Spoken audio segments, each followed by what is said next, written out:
We're going to have a great Liberty Forum together. Big thanks to the Smith Family Foundation, John Templeton Foundation, Templeton Religion Trust, Drake Foundation, and the Rising Tide Foundation. These institutions provided lead funding for key programs that are highlighted this year at the Liberty Forum. We're grateful to them and to all of our event sponsors who are listed in the program booklet. We just couldn't do this work without them and our annual donors, so a big thank you to this community. If you'll join me in some applause.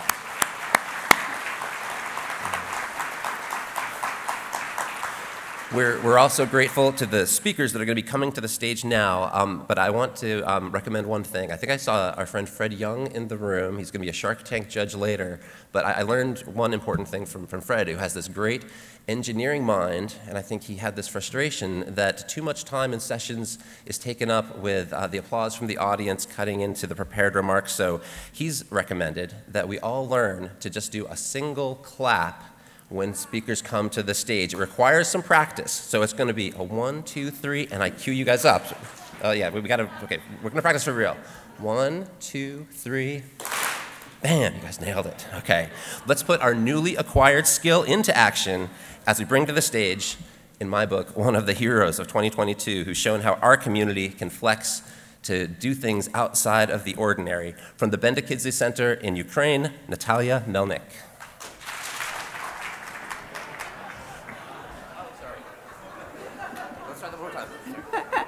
Nataliya Melnyk, 1, 2, 3. Wonderful. You did it.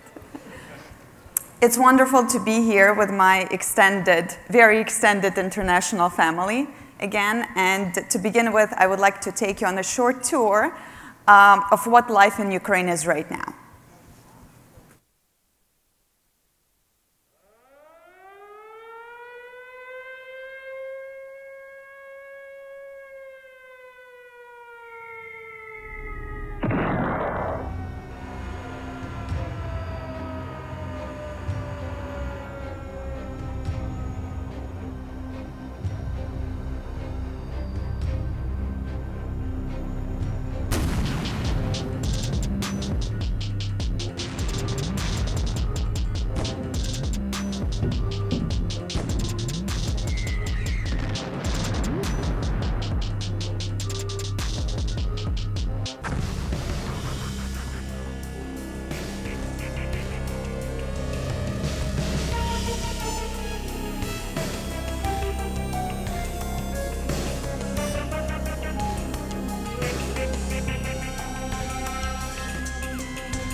So just yesterday, about 100 Russian missiles rained on Ukraine, cutting off most major cities from electricity.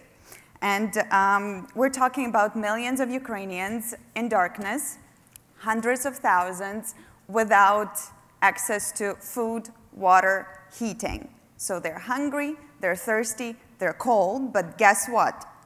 We're still standing. I always thought that Ukrainian history was extremely depressing because there was always someone who wanted to either kill us, exploit us, or assimilate us.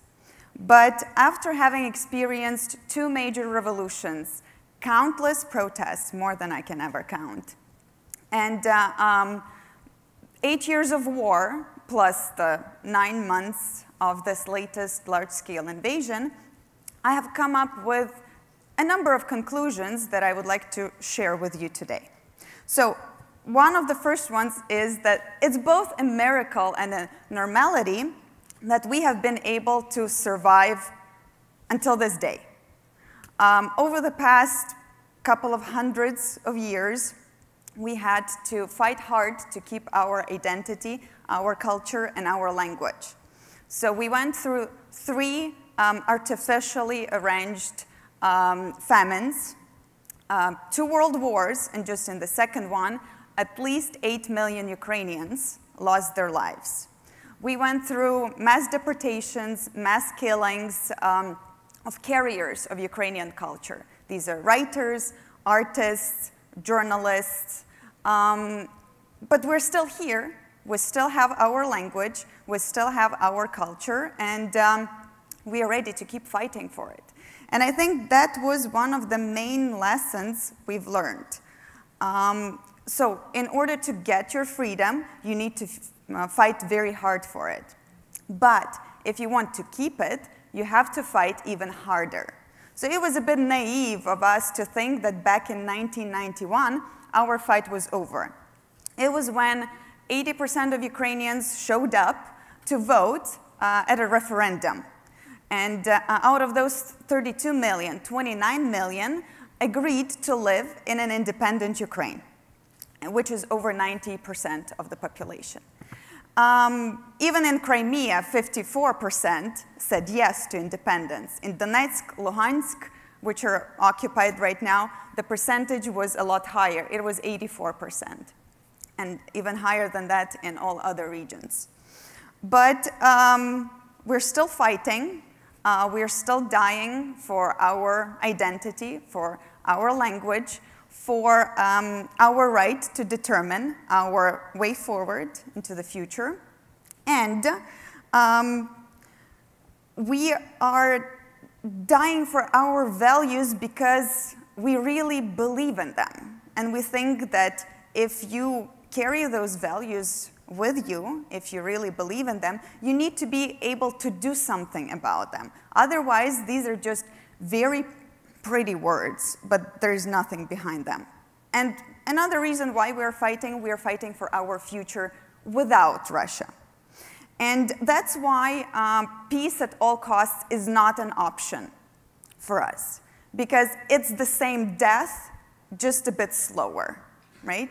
So whenever people suggest it to me, and sometimes even within our movement, I ask them to think real hard about how much of their own freedom they have already sacrificed for this relatively comfortable life, right? Peace at all cost. We are saying no to that, and while people keep suggesting it to us, we pack our to-go bags, we stock up on supplies to help us survive a nuclear attack. We prepare packages for elevators for our neighbors who will get stuck there during the next blackout. And this is what life is in Ukraine right now. So even if you have a comfortable life, if you live in an established democracy, it's a luxury. You're very lucky, but do not get complacent, because this is how you lose your freedom without even realizing it. And maybe it's one of the reasons why we are fighting for it so hard right now, because we never had this comfortable life, but we really want it. And I'm sure we'll have it. And last but not least, well, this is less of a conclusion, but more of a suggestion.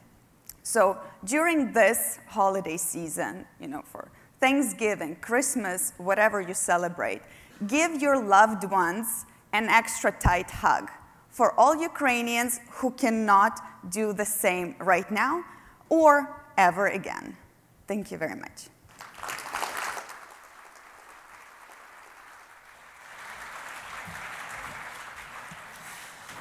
Thanks so much, Nataliya.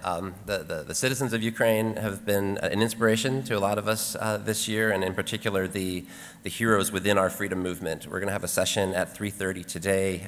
Tom Palmer, with friends of ours from Ukraine, talking about Ukraine's 375-year fight for independence and today's fight for individual liberties. I hope that's on your schedule.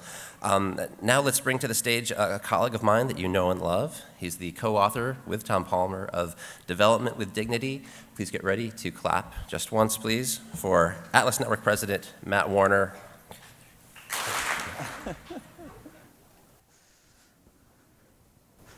That was designed to make sure I got some applause, so it was a trick on our part. Man, I'm excited to be here today. There's two arguments I want to make in this brief time. One is that there's never been a more opportune time for local think tanks to lead on economic development. And the second argument I want to make is that those that recognize why that is and invest accordingly will see their impact increase dramatically. But let me start with a little quiz. Who can name this animal? Shout it out. An owl. No, it's a moth. Isn't this a fascinating trick that happens in nature? This moth has evolved to look like an owl. Of course, we wouldn't expect that this moth can function and behave in all the ways that an owl does. And so it only does this as a way to trick predators, but it doesn't really solve the problem that an owl could solve. Well, development economists use this phenomena in nature to help us understand why it is that so many times the right institutions installed in places don't really function and behave as we hope. Now, we know that the institutions of liberal democracy, economic freedom, property rights, free trade, these are the right institutions. They're credited with achieving human rights on an unprecedented scale and prosperity as well. But for some reason, when international experts try to install the right institutions in other places, they don't end up working very often. Why is that? Well, we know this idea of legislation versus the law. When you install a sidewalk, that's the formal legislation of what is supposed to be happening. But the dirt path here is what people actually do in that place. And so understanding why the formal law doesn't match the way people actually live is a key part of understanding how institutional change happens. One institutional scholar put it this way. He said, institutions are both the cause and effect of the people that they govern. What that means is that a functioning institution, something that we would call a best practice, is not the ideal itself. It's a version of the ideal in a particular time and place. And so local knowledge becomes super important if you want to achieve institutional change that sticks. Now at Atlas Network, we have been prioritizing local knowledge for a long time. It's baked into our model. We've been doing this for 40+ years.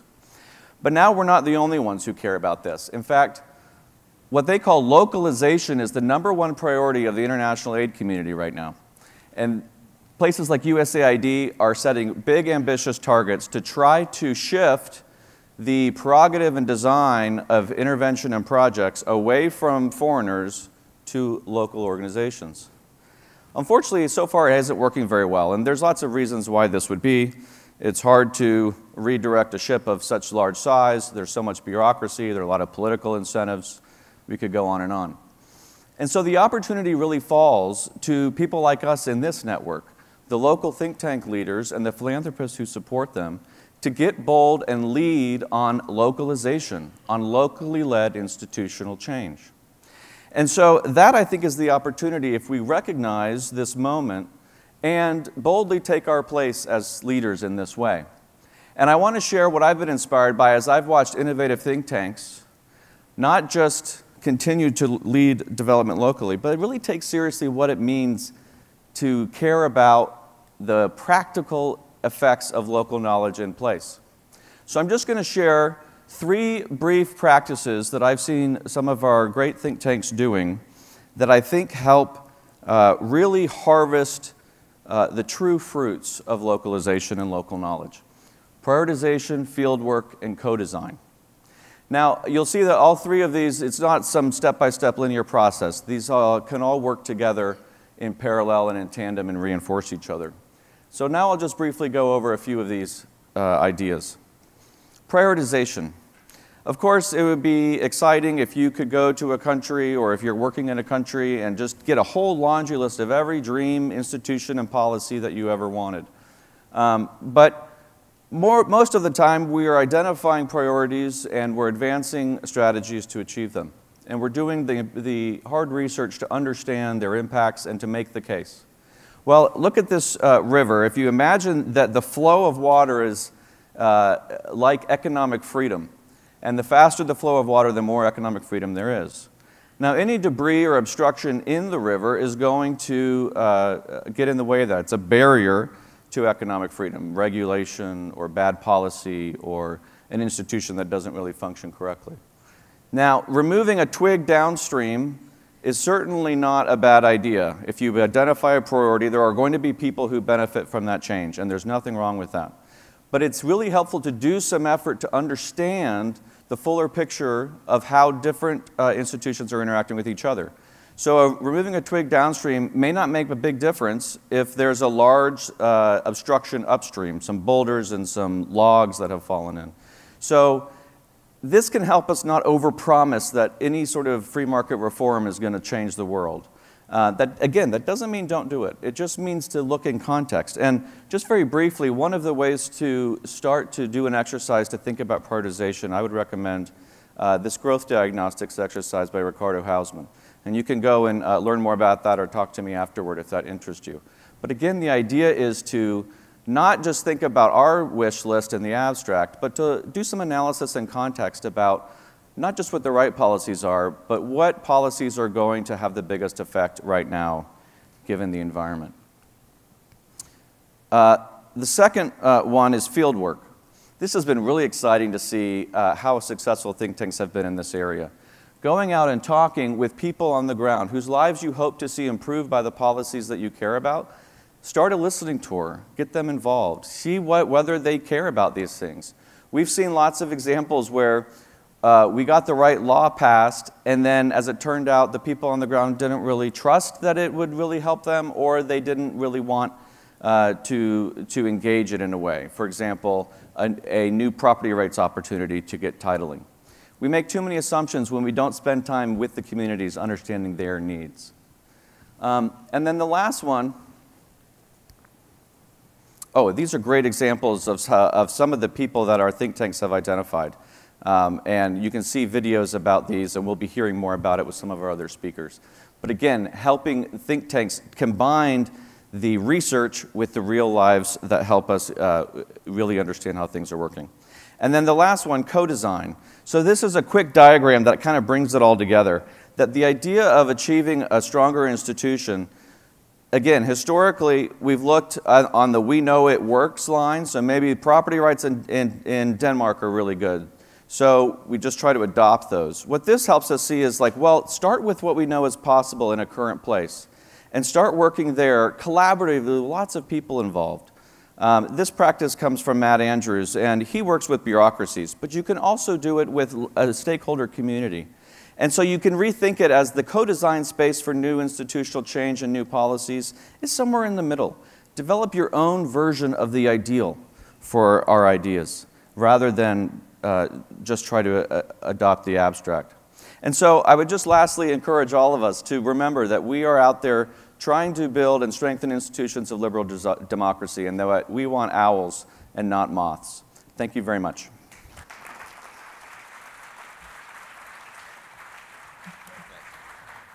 Thank you, Matt, for laying out why this community of independent think tanks can play a big, outsized role in positive social change. We're going to put on our stage now a great example of what this looks like.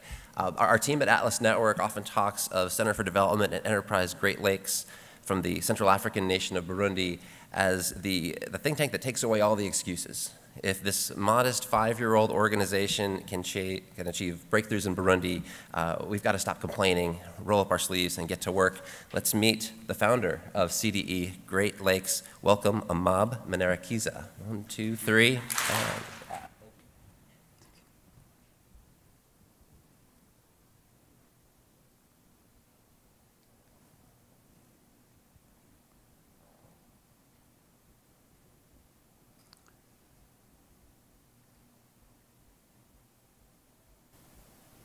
Burundi is one country located in Africa. And in Burundi, there's an organization called CDE, which focuses to reduce different barriers to prosperity and opportunity in this country. But the most things we look for is the respect for property rights is the most fundamental for economic prosperity in Burundi. When I come here for the first time in New York, Monday, at the airport, I see one of the people of the airport writing that New Yorkers drink 7 times coffee than other people here in the United States in America. Data show that in the world, 43% of agriculture workers are women, In Burundi also, more than 17% of workers work in the agriculture sector, including coffee. Specific, more than 90% are women.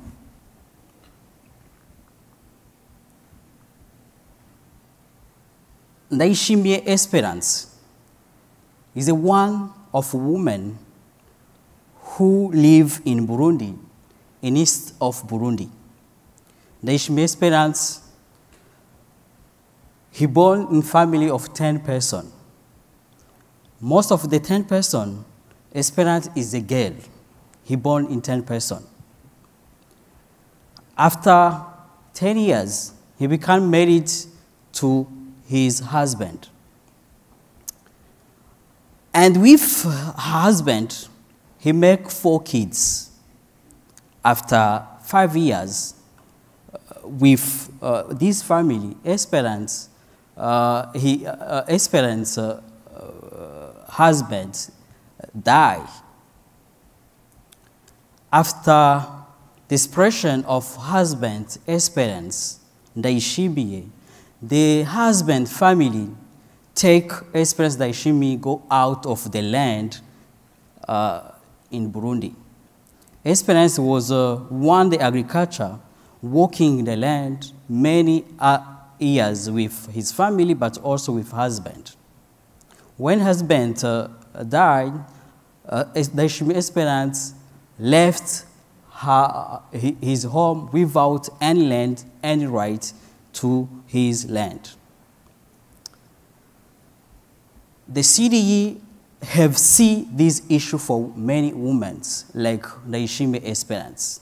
CDE, through his projects called Why Women, we look to reduce this issue for women to access the land in Burundi. Through our project called Why Women, we try to change public policy which block women to access the land, specific culture barriers and justice barriers for women to access the land in my country. Today, thanks to these projects, Ndayishimiye Esperance and many others women today in Burundi can access the land, can also register their land in their own name. Actually, today, women can also be on land owned now.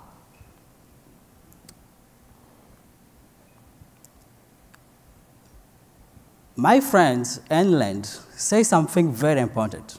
She said, without property, no other rights are possible. That's the case in Burundi when talk about access to the certificate, land certificate in my country. Globally, women represent 15% of land owned. In Burundi also, in 80% of land owned, 7% only have the right to access the land certificate as a woman in my country. In many parts of Burundi, women are the backbone of food system. So it means facilitating access to land certificate for women is a big step for people to access the food. It's very important for women also to access to resource for income, but also a form of service, like access to credit.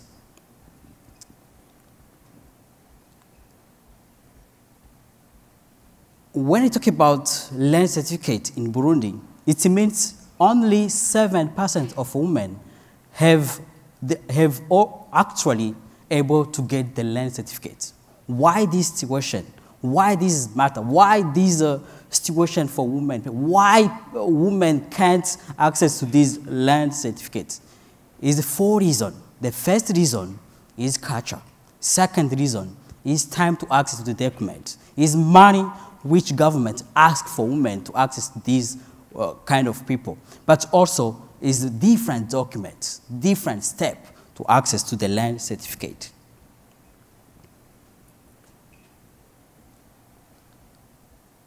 Ladies and gentlemen, please join us to stand for liberty. Join us to stand for freedom. Join us to changing this situation for women's rights in my country. Thank you, Murakoze.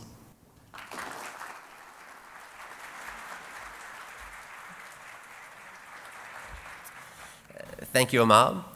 Next, we're going to bring to our stage someone who said that his big ambition in life is to see poverty eliminated by 2050. And he challenges us to think not just about incremental change, but about radical innovation. Let's welcome to our stage a senior research fellow at the Center for Growth and Opportunity at Utah State University, Eli Dourado. 1, 2, 3, and...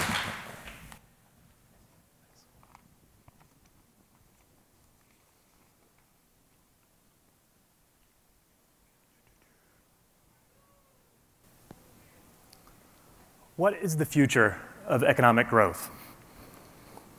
One of the most striking facts about the world is how quickly and how suddenly humans got rich over the past 200 years. It's incredible, but it's nothing compared to what could happen in the future. If we take the rate of growth from 1950 and extrapolate it forward to the end of the century, global GDP could be $2.4 quadrillion, more than 20 times higher than it is today. Unfortunately, we're not keeping up with these trends. Productivity growth in the United States has encountered a slowdown since the mid-1970s. And this slowdown has real consequences.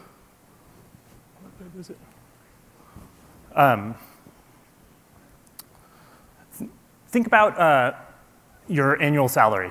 Hold that number in your head. And think about how your life would change if that number doubled.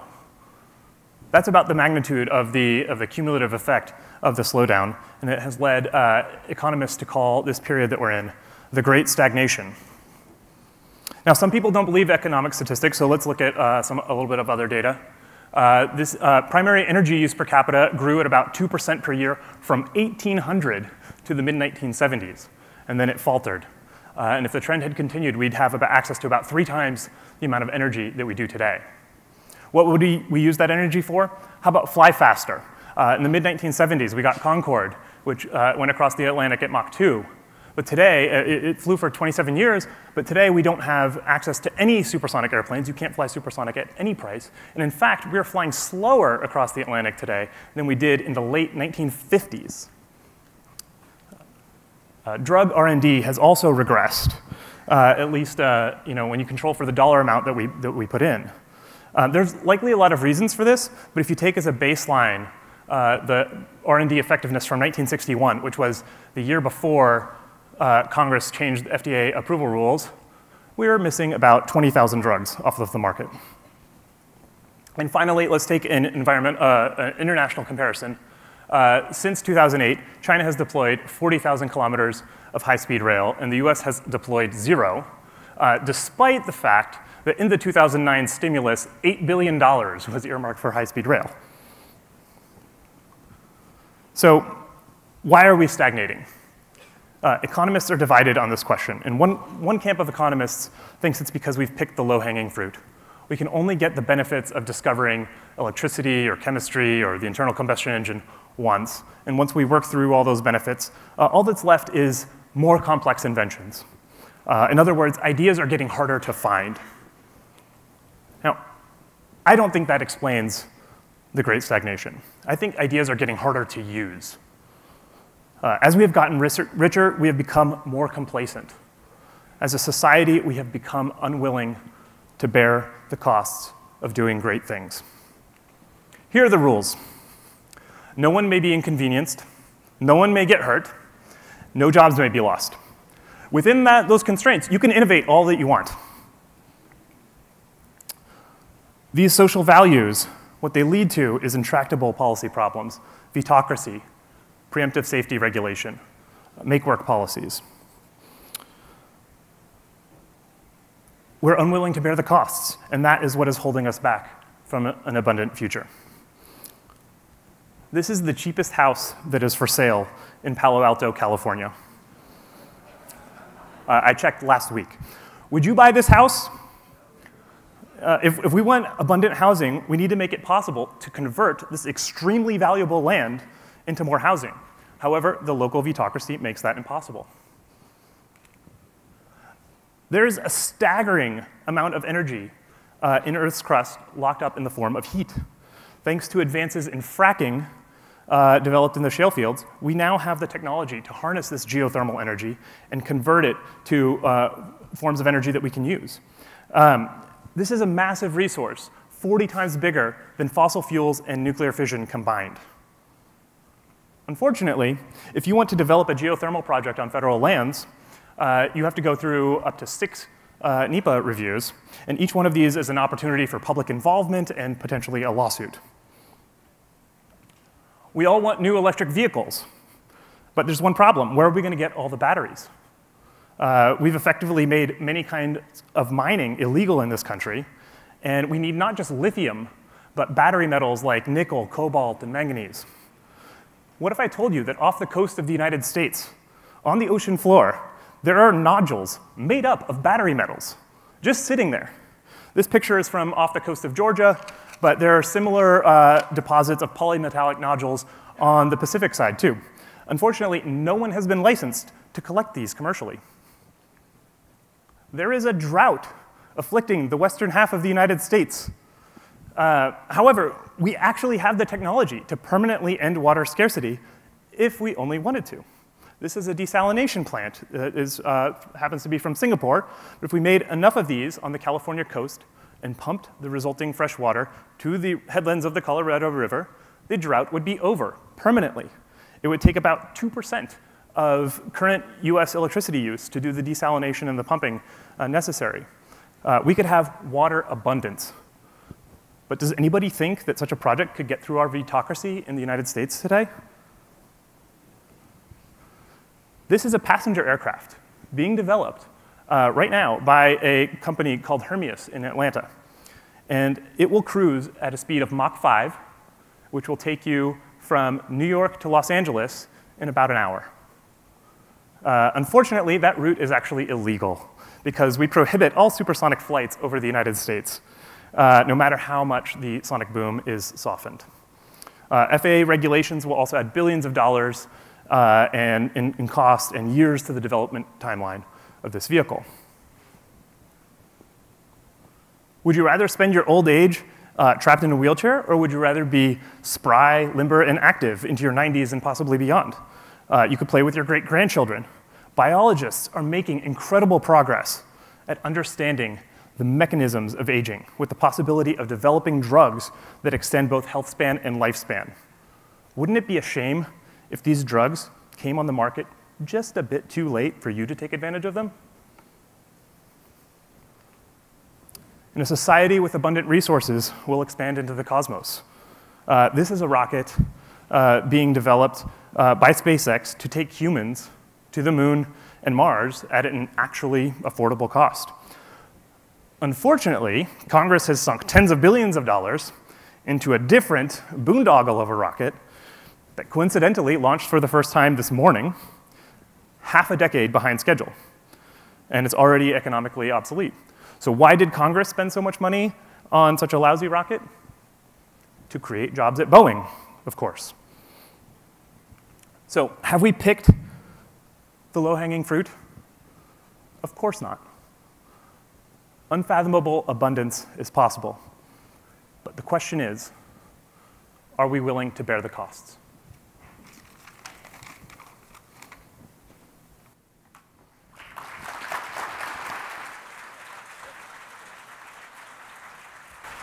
Yeah, thank you so much, Eli, for encouraging this community to be thinking bigger about what the future can look like. We need more of that. As I mentioned at the beginning, I think we need more of that, but then also we need to continue to do the hard work of bringing more hearts and minds to classical liberal principles and an understanding of sound economics.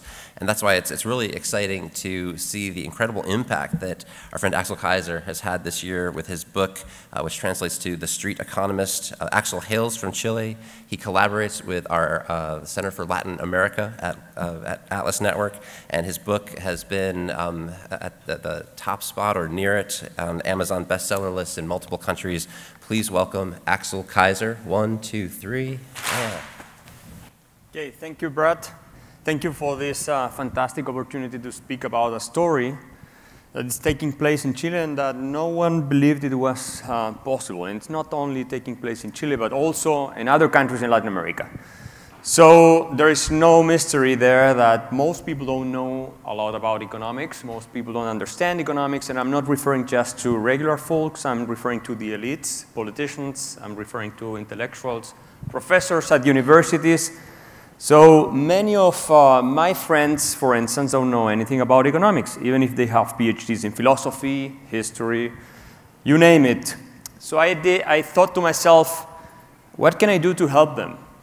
They are not going to read Mises Human Action. That's not going to happen. They wouldn't even read Henry Hazlitt's Economic in One Lesson, which we have available, of course, in Chile. So I wrote this book. It's 120 pages long, 15 chapters. It goes from price theory, capital theory.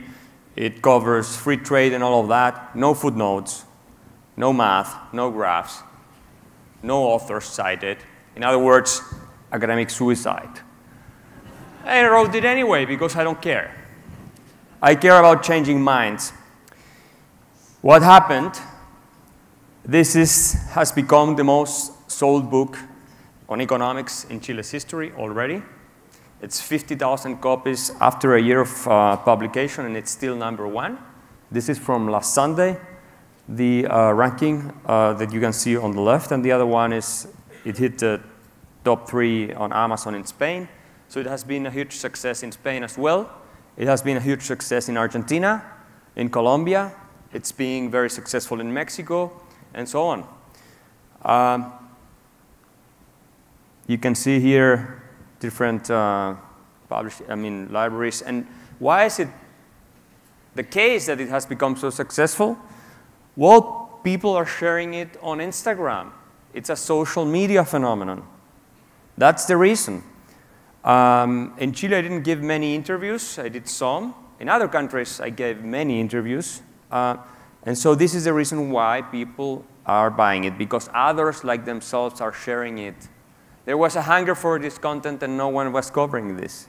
No one was doing the job of explaining economics in simple terms. So it has become a cultural phenomenon.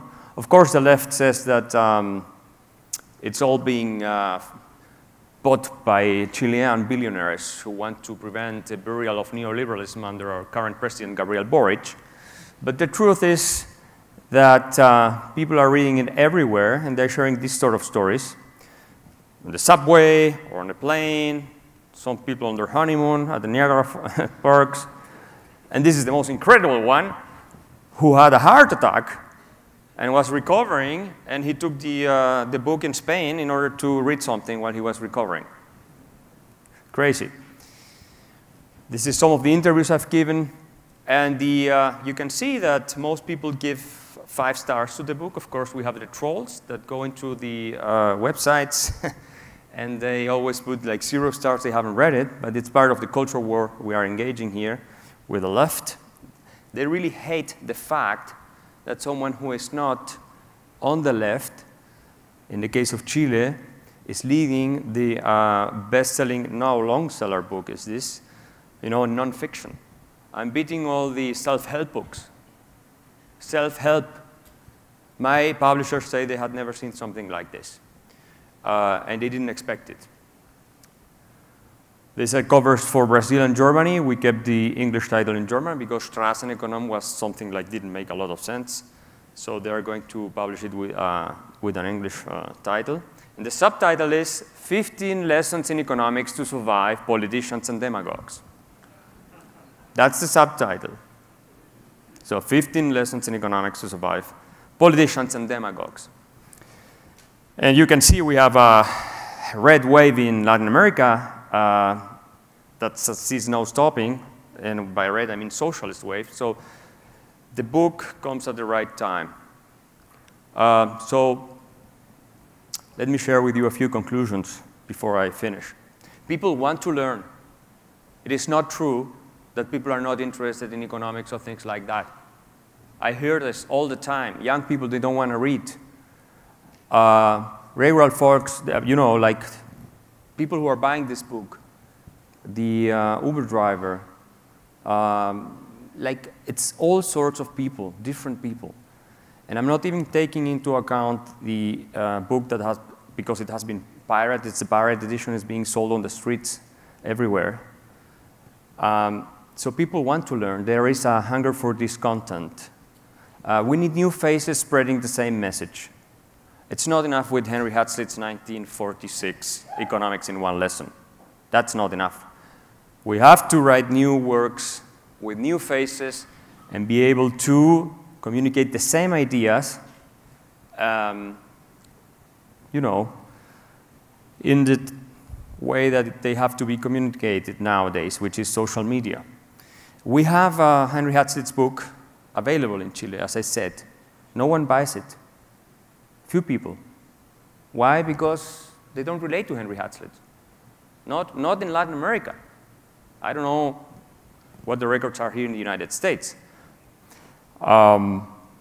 We have to keep it simple. I have lots of friends who write papers. That's very important. But they're not changing no one's minds. No one. I mean, and this is the fight I always have with them. It's good to be in the ivory tower, but no one rates you.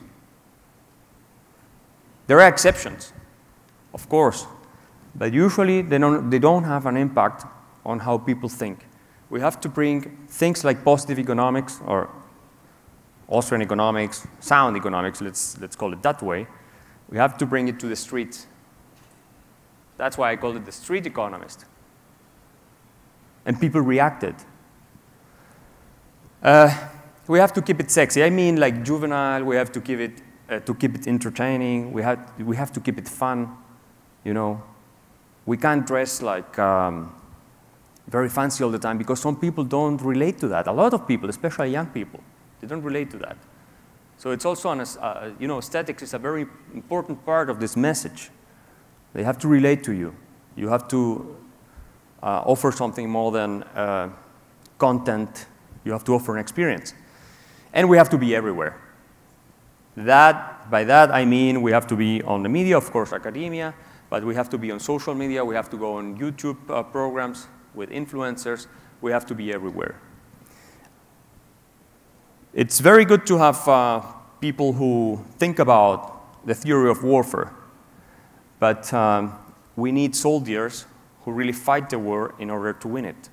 So my invitation to you is to help us here at Atlas create more street economists so we can win one of the most important fights in the region, Latin America, and perhaps even in the United States. Thank you very much.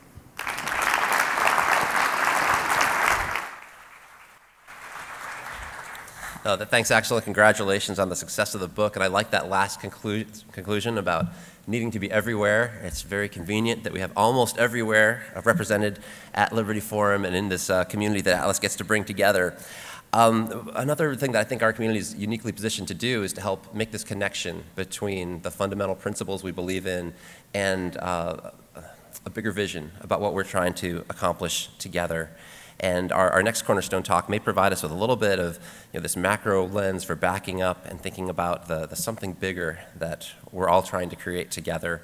Clay Rutledge is known as a leading expert in existential psychology, and he's now the director of the Human Flourishing Lab at Archbridge Institute. Let's clap for Clay Rutledge. 1, 2, 3.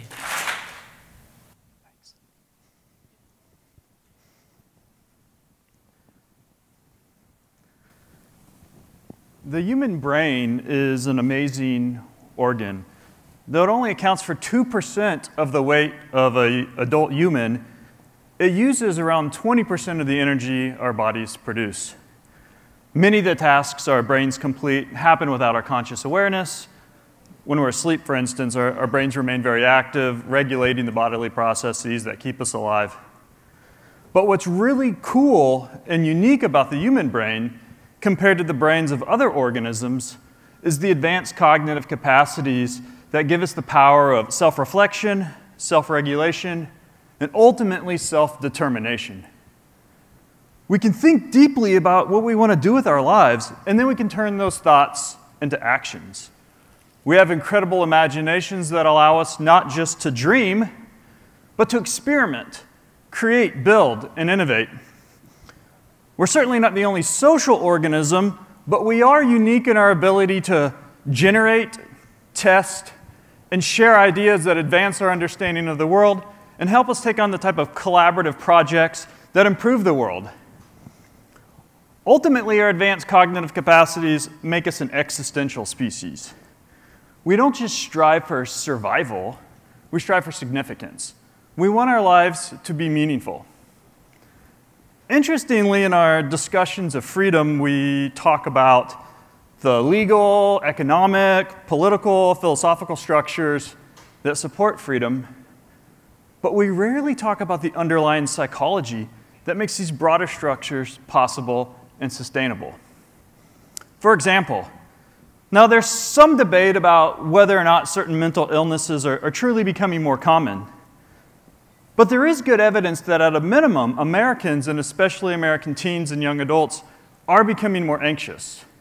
Now, we tend to think of anxiety as a mental health problem, and rightly so, but it's much more than that. When people are anxious or afraid, they become more dogmatic and defensive. They become less creative and entrepreneurial. They become less inspired and agentic. The rising anxiety might help explain why Americans, and especially young American adults, are becoming more mentally and physically passive, distrustful of their fellow citizens, skeptical of individual liberty, and pessimistic about the future. For a free society to flourish, it needs to be populated with mentally healthy individuals who are able and willing to take responsibility for their lives. It needs to be populated with people who believe in themselves, their fellow citizens, and the broader institutions that support freedom and opportunity. It needs to be populated with action-oriented individuals who are motivated to roll up their sleeves and to work hard to improve their own lives and to make positive contributions to their families and communities and broader society.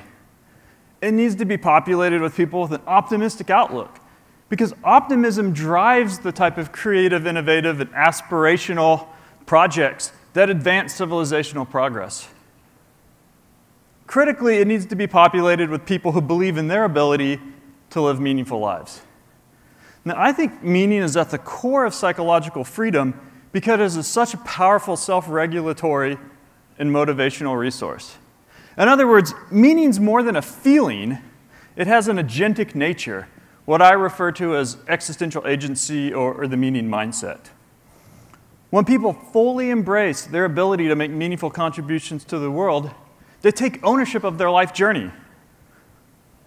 They recognize that even though there are things in life that are outside of our control, we can control how we live. Viktor Frankl powerfully illustrated this point in his book, Man's Search for Meaning, which, if you haven't read, I highly recommend. He wrote, "We who lived in the concentration camps can remember the men who walked through the huts, comforting others, giving away their last piece of bread. They may have been few in number, but they offer sufficient proof that everything can be taken from a man but one thing, the last of the human freedoms, to choose one's own attitude in any given set of circumstances, to choose one's own way." A meaning mindset helps people confront their fears and boldly go out in the world to pursue their own goals and to serve others. A meaning mindset makes people hopeful and resilient. It encourages us to build on our strengths, but also to work on our weaknesses. In short, when people fully understand and act on their ability to live meaningful lives, they are well positioned to actualize their psychological freedom. And that psychological freedom paves the way for broader social and economic freedom. At the Archbridge Institute, we're dedicated to promoting economic freedom and to removing barriers to social mobility. We think these are critical components of human flourishing. But we also think a focus on economics and material well-being offers an insufficient framework for understanding and addressing the biggest challenges of our time.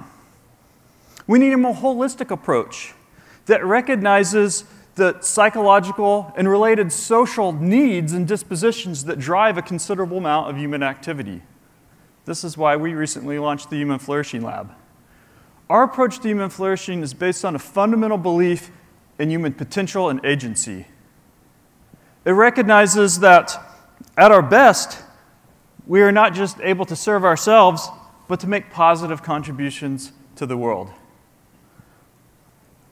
I believe this more holistic approach to human flourishing will help us better study, test, and ultimately promote the psychological ingredients of freedom. And I think it will also help us re-energize a culture of liberty. Thank you for your time.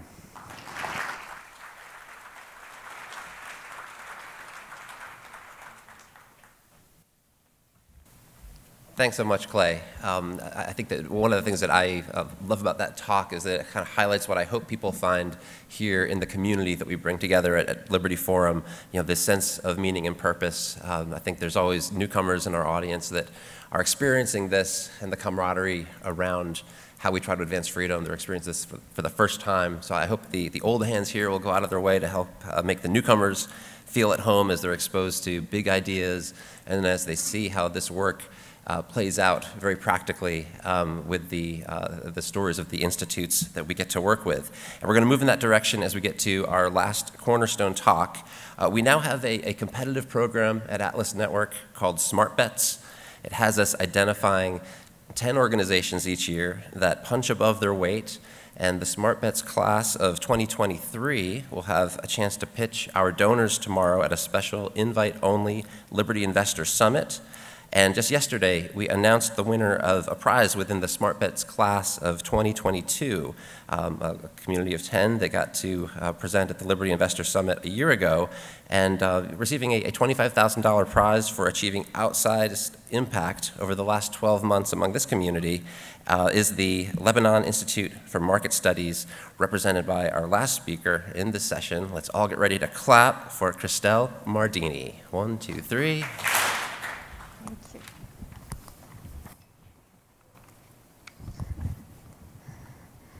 In July 2020, the governor of the central bank held a press conference that was aired live on TV and broadcasted across mainstream media outlets. He accused money exchanger of manipulating and devaluating the Lebanese pound against the US dollar. At that same press conference, the Director General of the General Security Forces in Lebanon, to his right, announced his support to the central bank and informed the media and the public that they had arrested 150 legal and illegal money exchangers. How dare these money exchangers buy and sell the US dollar for the real market rate and not that fictional rate set by the central bank? Money exchangers were not the only victim of misinformation. My government managed to convince the public that businesses were actually increasing their prices due to greed. This drastic increase in prices, or what we call hyperinflation, was actually due to all the businesses and traders and merchants waking up on Monday and deciding, all of them from north to south, to rob their customers and increase the prices. The Minister of Economy, also present at that press conference, endorsed this misinformation. He announced that this devaluation of currency and increase in prices will be stopped and will be solved by trade protectionism and price setting. And just like that, my government started arresting money exchangers and accusing businesses and cracking down on businesses, just like in Venezuela. The media was also shaming these money exchangers and these businesses for that attitude.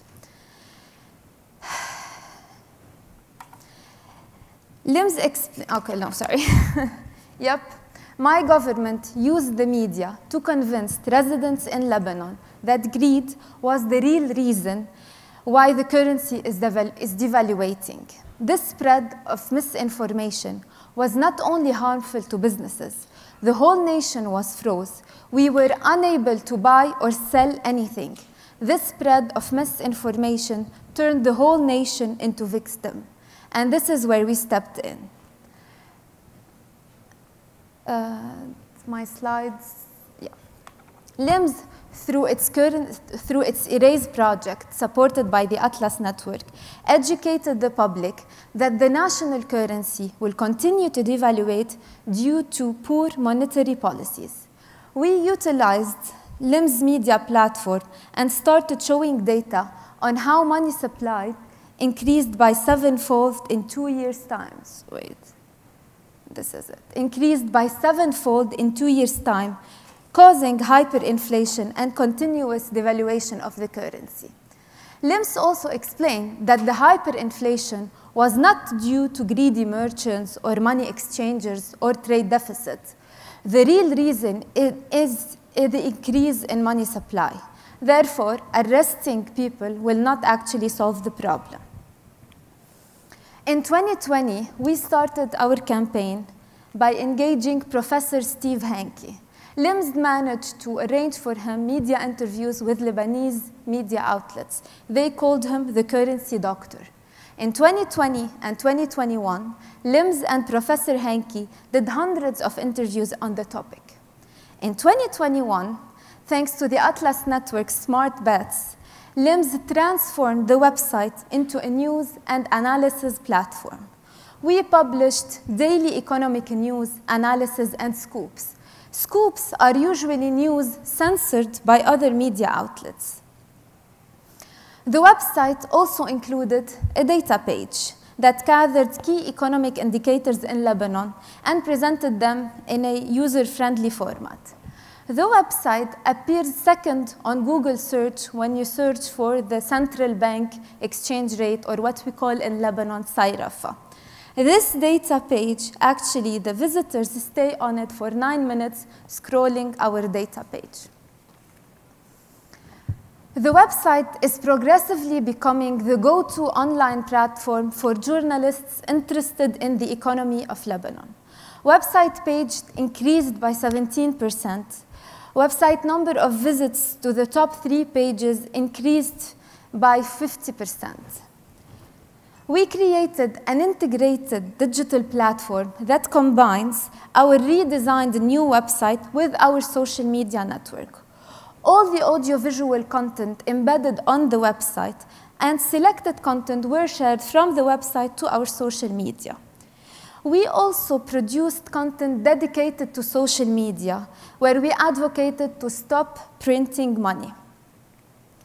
LIMS campaign was a success in linking the devaluation of the currency and the hyperinflation to the increase in money supply. To sum it up, and thanks to the Atlas Network support, LIMS managed to explain to the public and to the government that trade deficits, greedy merchants, were not the reason behind the devaluation of the currency or increase in prices. Therefore, trade protectionism and price setting will not solve the problem.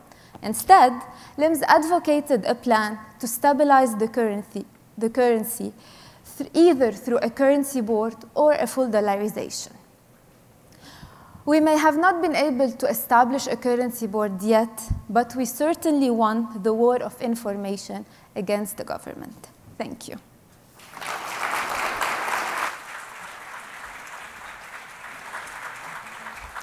Okay, thank you much, Christelle. Thank you to all of our presenters this morning. We certainly have a lot to be talking about these next 2 days together. A couple final notes for you.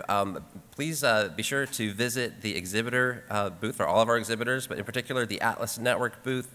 We're showing off and selling some of our new books, including Tom and Matt's great book, Development with Dignity, published by Routledge.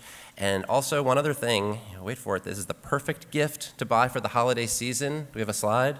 The Taste of Atlas Network, a cookbook featuring 40 recipes from our partners around the world.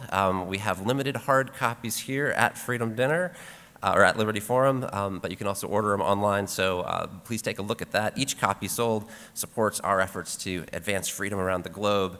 We now have time for a break at 10:45. I want you to be At one of the sessions, we have Finding the Way Out of Our Economic Woes with Leszek Balcerowicz, Bob Lawson, and Kate Andrews. That's in the Empire West Ballroom. And then, tough choice for you because we've also got the always entertaining Lights, Camera, Liberty Film Festival in the Metropolitan West Room. And can you believe that we had 7 speakers and we're finishing a little bit ahead of time, so you have more time to network? I credit the genius of Fred Young. Let's give him one clap as we break here. 1, 2, 3. Thank you, Fred. Thank you, everybody, for being at Liberty Forum.